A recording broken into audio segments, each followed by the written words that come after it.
Listen, I don't want any more bullshit. Well. What the fuck are the Colts haters gonna say now? What the fuck is they gonna say now? Where's all those fucking shit talking? Give us a Lombardi for being 8-2, then losing to the Texans, Titans fans now. I didn't see none of them motherfuckers on my Twitter this time. They quiet as a goddamn church mouse. So the Colts go on the road and deliver the beatdown to the Buffalo Bills 41-15. And let me just tell you, the game wasn't even that close. So when the Colts were scoring 31 points a game and running all over everybody and winning 5 of the last 7, some of the haters all told me, oh, it's against losing teams and scrubs, and they can't beat any winning teams, even some Colts fans. Well, how you like them now? Look, games like this are a fucking blast to talk about and even more fun to watch. But let me just be clear about something. I'm a fan, you know that, a diehard fan. But I'm not in my fanboy bag right now. Let me tell you something.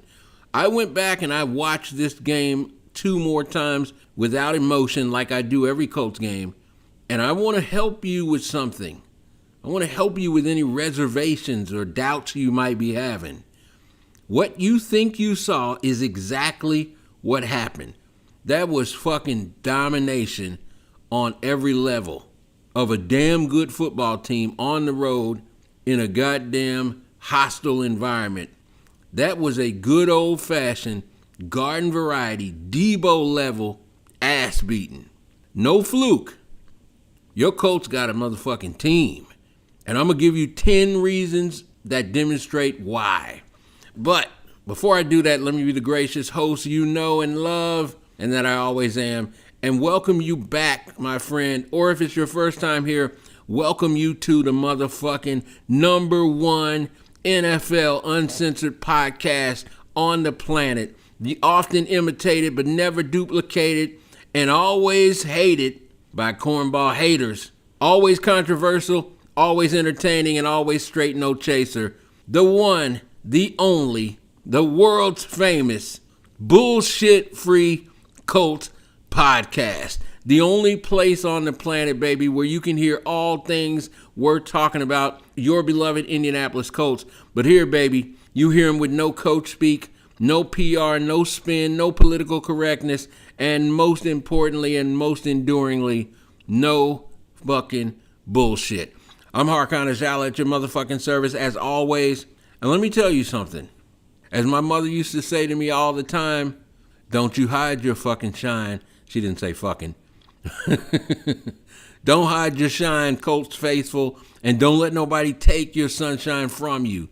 Enjoy that, because that was a grade A performance. Remember I said just last week that the Colts hadn't even had that one game yet this year where everything goes right and you just blow the doors off somebody nobody expected you to do. Well, here it is. There it was Sunday, baby. But here's the thing. That wasn't no fluke. It wasn't some happenstance. It wasn't, oh, the Bills just played bad. None of that bullshit. That was full on Colts whooping ass. That was full on the Colts being the team that a lot of us thought they would be before the season started. That was the Colts making the announcement official on the world stage.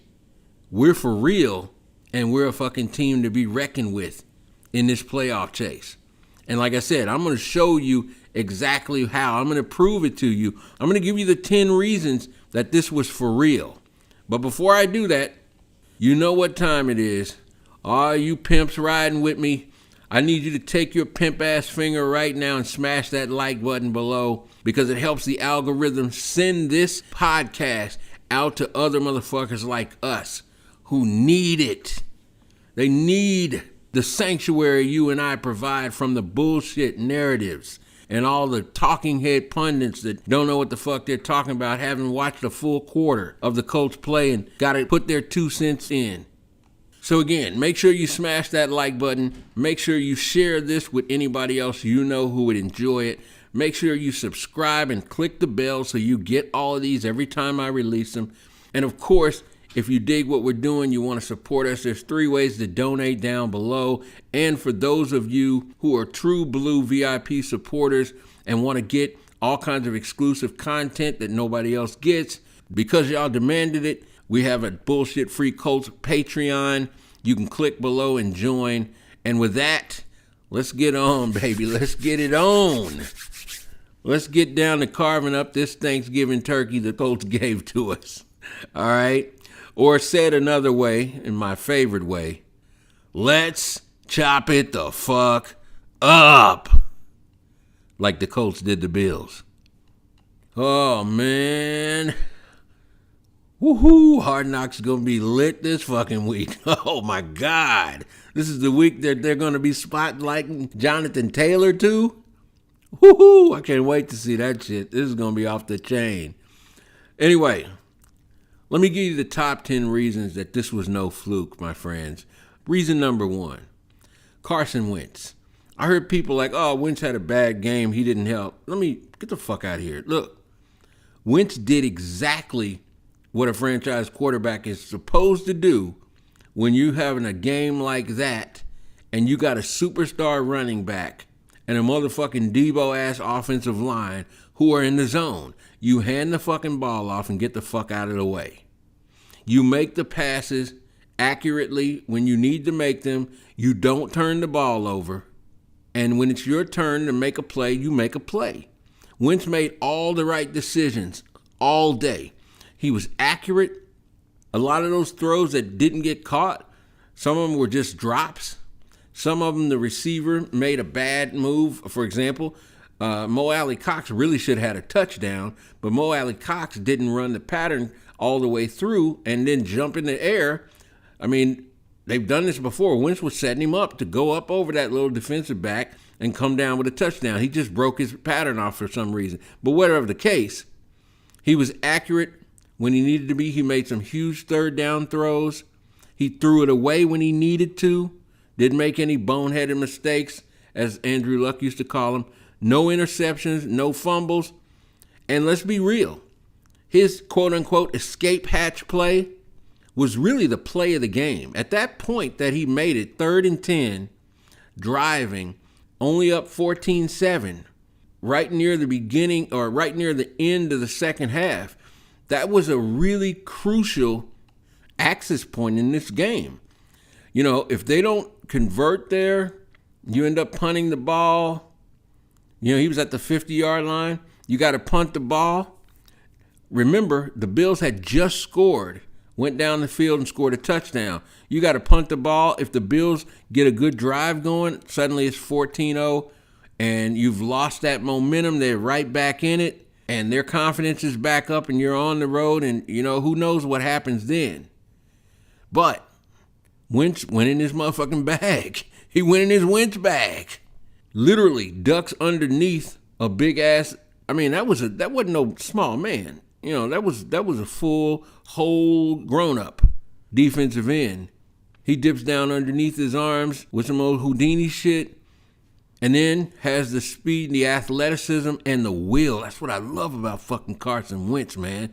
And y'all, some of y'all gonna bristle when I say this. Some people feel like it's sacrilegious. He has that fucking thing I always wanted to see Andrew Luck have, which is just that fucking desire to get it done no matter what. And, you know, Luck had that in that first 2-3 seasons. But if you go back, man, somewhere along the way, I think after the injuries or whatever, it's like he lost some of that. Just like that burning desire to get it done. Well, Carson has that shit, man. He dips out of there, and he doesn't just go and run 4-5 yards and slide. He's like, I'm getting this first down and more. Now, if Phillip Rivers had been back there, guys, I mean, you know, it's just a sack, right? And maybe the game turns. But Wentz played excellent Sunday. He did everything he could do and needed to do. Now, reason number 2, I mean, this is an easy one. You already know this. J motherfucking T. Jonathan motherfucking Taylor. Listen, I'm going to go ahead and say it. If somebody else is scared to say it, I'm not. So I'll say it for you. Motherfuck Derrick Henry. Jonathan Taylor's the best running back in the league. And you know what? You can at me, Titans fans. Come on up out of under the rock you've been under since you took that beat down to the Texans. Y'all can at me. 185 yards, 5.8 yards per carry, 5 TDs, 4 of them running. That's a whole man right there. Now look, he's 5.8 yards per carry on the season. You want to talk to me about Derrick Henry? And I'm not, look, this is no hate towards Derrick Henry. Derrick Henry's amazing. He's a Hall of Famer. Real talk. Even though he plays for the Texans, man, I got no problem giving him his props. His props is due. He was the best running back in the league. He just isn't anymore. He can't do all the things Jonathan Taylor can do. Put the film on, you'll see it. People say, oh, if he'd have still been playing, he'd still been the man. He might have still been ahead of Jonathan Taylor in yards, but no, he wouldn't still be the man. He's never been doing the shit Jonathan Taylor is doing. The speed, power, vision, and the ability to catch it out of the backfield. I mean, he's just a step above. He's the best in the league, real talk. Meanwhile, you got Nyheim Hines, who's also making plays when he got the ball. Some of y'all might have missed this. Hines was 7.8 yards per carry. 7.8. I mean, what else can you ask for your complimentary back, your change-up back?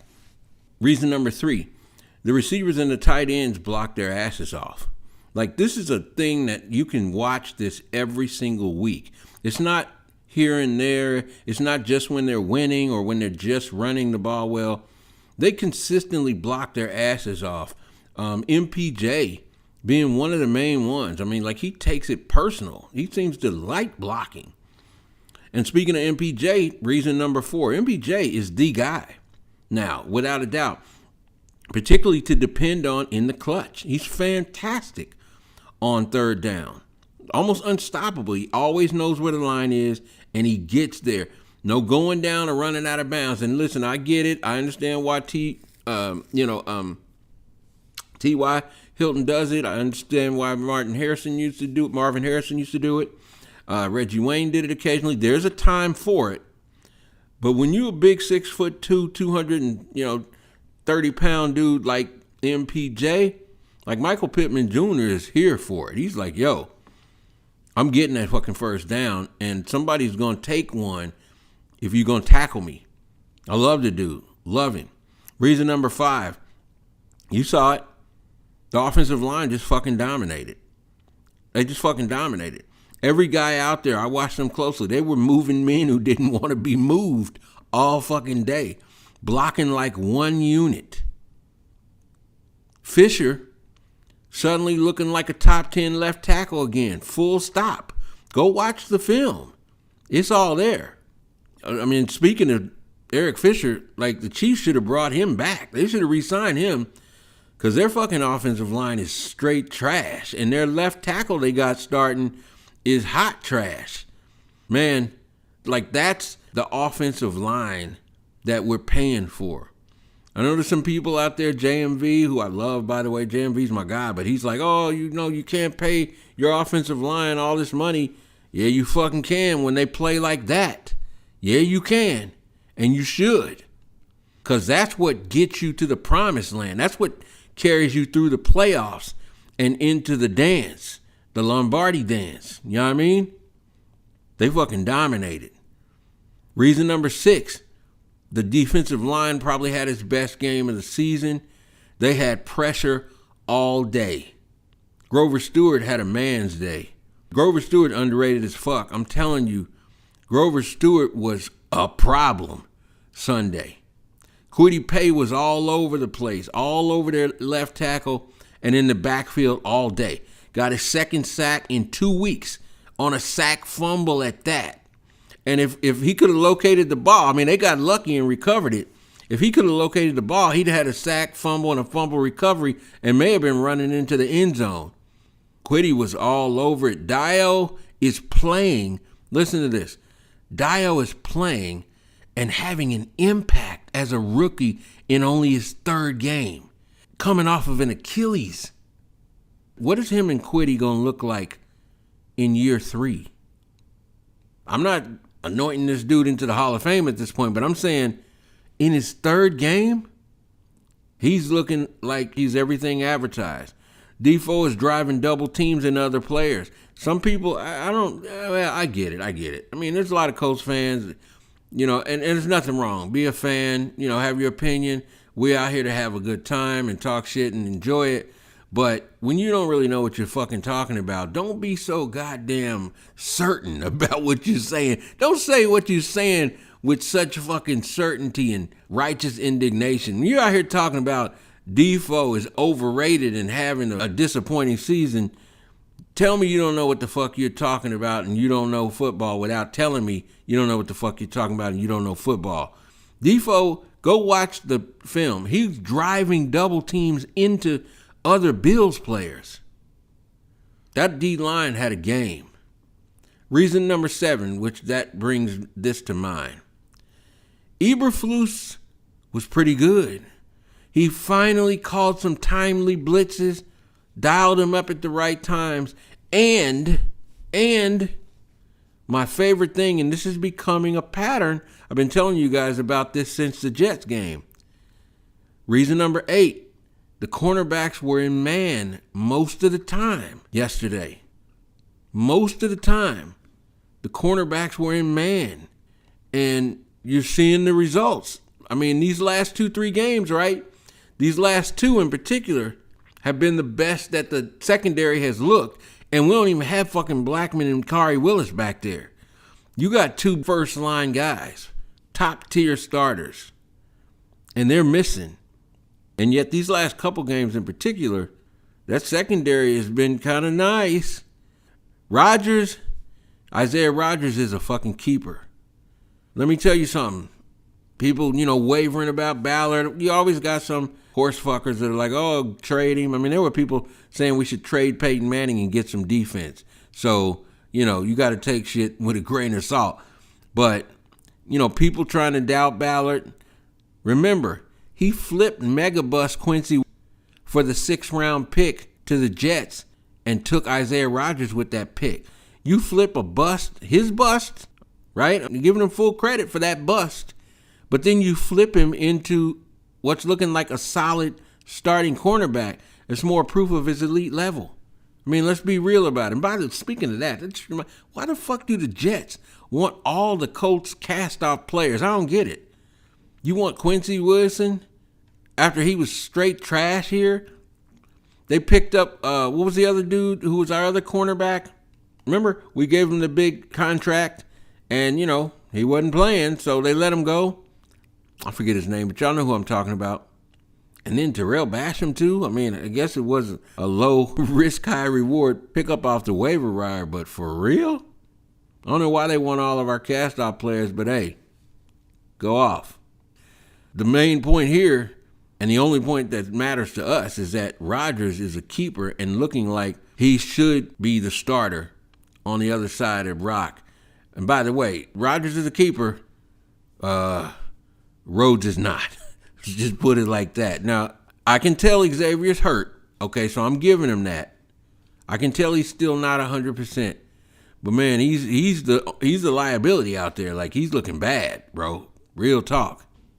I mean, I'm gonna need X to pray more or take some fucking steroids, performance enhancer, something, bro. Because it's not happening, dude.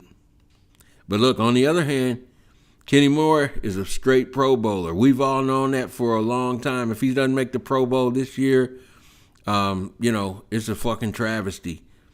Dude makes a brilliant interception play with a tip away. He has the presence of mind to tip the ball away from the receiver, and it was going to bounce right to the receiver. You can go back and look at it. He has the presence of mind to see that, tip it back forward away from the receiver, going into his direction and giving himself time to actually catch the tip himself. Those long fucking arms, man. Those long fucking arms. Another Ballard team find.